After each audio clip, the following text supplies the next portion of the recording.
Statement मैंने defence minister Khwaja Asif साहब की देखी है, उसमें वो फरमाते हैं कि लाहौर की तमाम सड़कें, तमाम शाहराहें बह गई हैं। आप वजीराबाद शहर देख लें, डूबा पड़ा है। सियालकोट शहर देख लें, डूबा पड़ा है। सियालकोट से ऑनवर्ड जो तबाही है वो नाकाबिले बयान। क्या हमें भारत से ये तवक्को थी कि भारत पानी नहीं छोड़ेगा? क्या हम भारत से ये तवक्को रख रहे थे कि भारत पानी की जगह फूलों के गुलदस्ते भेजेगा? इसको नहीं ये पता था या तो भारत पानी छोड़ेगा या भारत पानी बंद कर देगा। ये दो ही चीजें थी ना जी। तीसरी कोई चीज नहीं थी। हमने क्या बंदोबस्त किया? भारत इससे डबल पानी भी छोड़ सकता है। बात भारत की हम कर रहे हैं, हमने क्या बंदोबस्त किया? साजिश हुई है, ये असल में मैं इसको साजिश कहता हूं। साजिश हुई है पाकिस्तान के साथ। यहां पर 25 डैम बनने थे, 25 मेगा डैम बनने थे, वो नहीं बन सके। कि हमें अपने डैम्स बनाने चाहिए थे, जो कि जिस पर कौम का इत्तेफाक अक्सर नहीं हो पाता। डैम्स हों तो हम इस तरह ज्यादा आने वाले पानी को स्टोर कर सकते हैं, हमारे पास कैपेसिटी ज्यादा हो सकती है। सैलाब इस सूरत में आया है इतनी अचानक से, और सारे डैम और सारे बैराजेस भर गए हैं, उनको स्ट्रक्चर्स को बचाने के लिए हमें बंद तोड़ने पड़ रहे हैं। कि अगर हमारे पास डैम होते तो ये जहमत जो है वो रहमत होती। हमारे पास एक एक कतरा पानी हम संभाल भी लेते और हमें सैलाब भी ना आता और हमारी जो बारिश है वो रहमत बन के बरसती।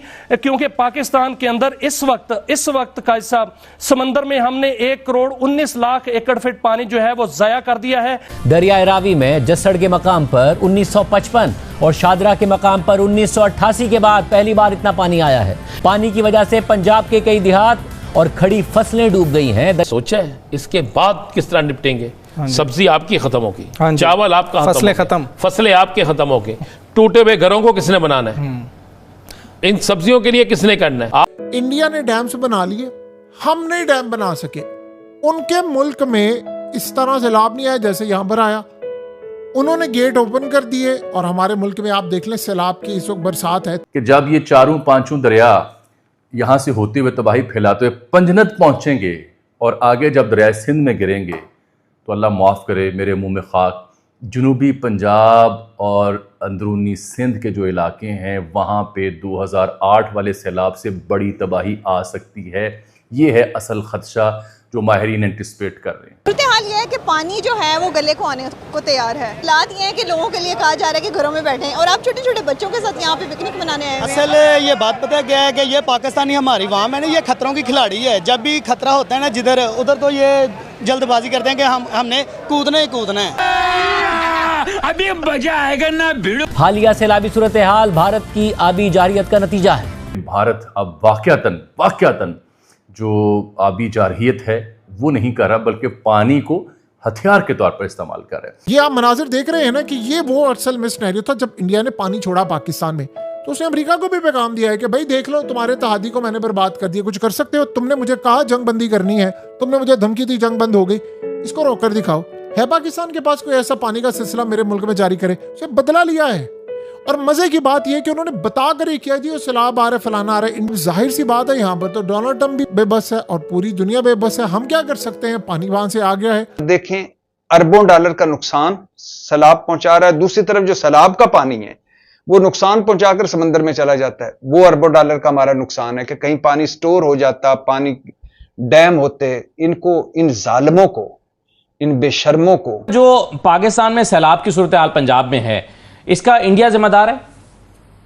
जी देखिए, ये बहुत ही मैं I try to stay as a climate expert, but आप देखें कि जो इस वक्त बारिशें हुई हैं वो सिर्फ पाकिस्तान में ज़्यादा बारिशें कैपेसिटी से नहीं हुई हैं बल्कि इंडिया में भी हुई हैं। और सिंतास माहिदा के तहत उन्होंने हमें इन्फॉर्म किया था पानी खोलने से पहले।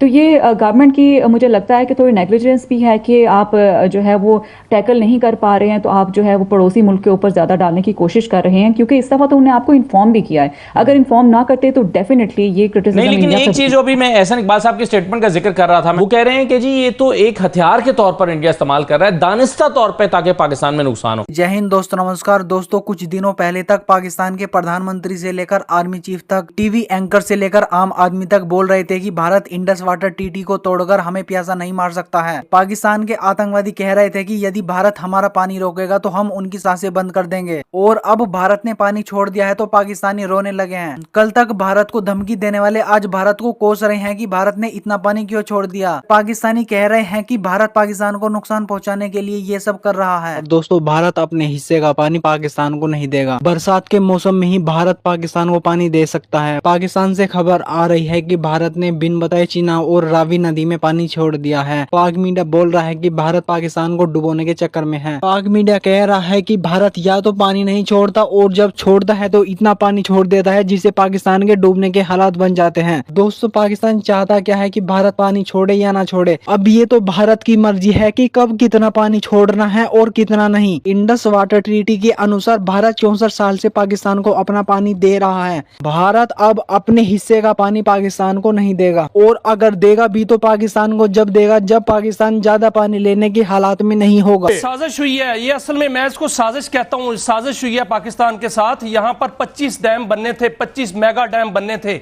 वो नहीं बन सके। यहाँ बादशाह डैम जो है वो वक्त पर बनना था, 2012 में 2015 तक कंप्लीट होना था। यहाँ पर कालाबाग डैम 2015 तक कंप्लीट होना था। इस पर दस्तखत किए हुए हैं 1991 में, लेकिन वो नहीं बनने दिए गए, सियासत की नजर हो गए। अगर वो बन जाते तो आज बिजली की कीमत 3 रुपए 85 पैसे होती। आज वापडा का टैरिफ उठा के देख लें, आज जो है वो 3 रुपए 85 पैसे है, वो बिजली की कीमत होती। और हमारे पास जो पानी होता वो 3 करोड़ एकड़ फीट पानी ज्यादा से ज़खायर जो है हमारे पास होते। आज हम ये ना रो रहे होते कि आज जो है वो 60% 70% आबादी जो है वो डूब चुकी है। आज जो है हमारी ज़राअत कहां होती, आज हमारी जो इकोनॉमी है वाकईतन 3 ट्रिलियन की होती।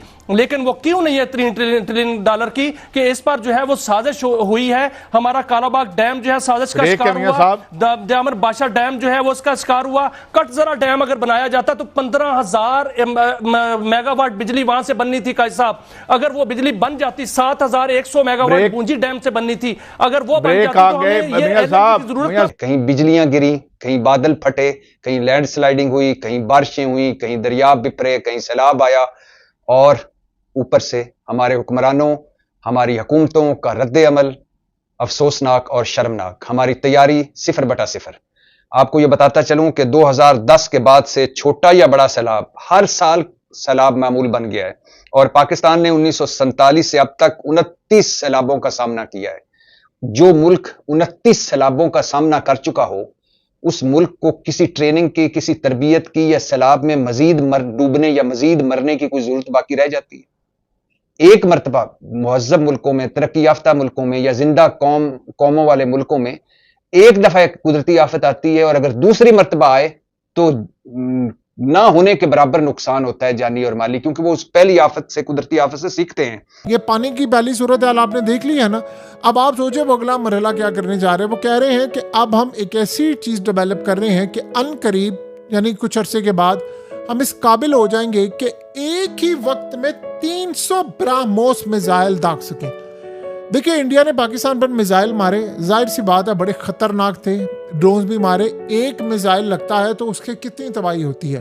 वो प्लान क्या कर रहे हैं कि पाकिस्तान पर एक साथ हम 300 मिसाइल मारेंगे, 300 जगहों पर, मुख्तलिफ जगहों पर, शहरों पर, और हम इतनी तबाही मचाएंगे कि कोई डिफेंस सिस्टम रोक नहीं पाएगा। ये उनका प्लान है।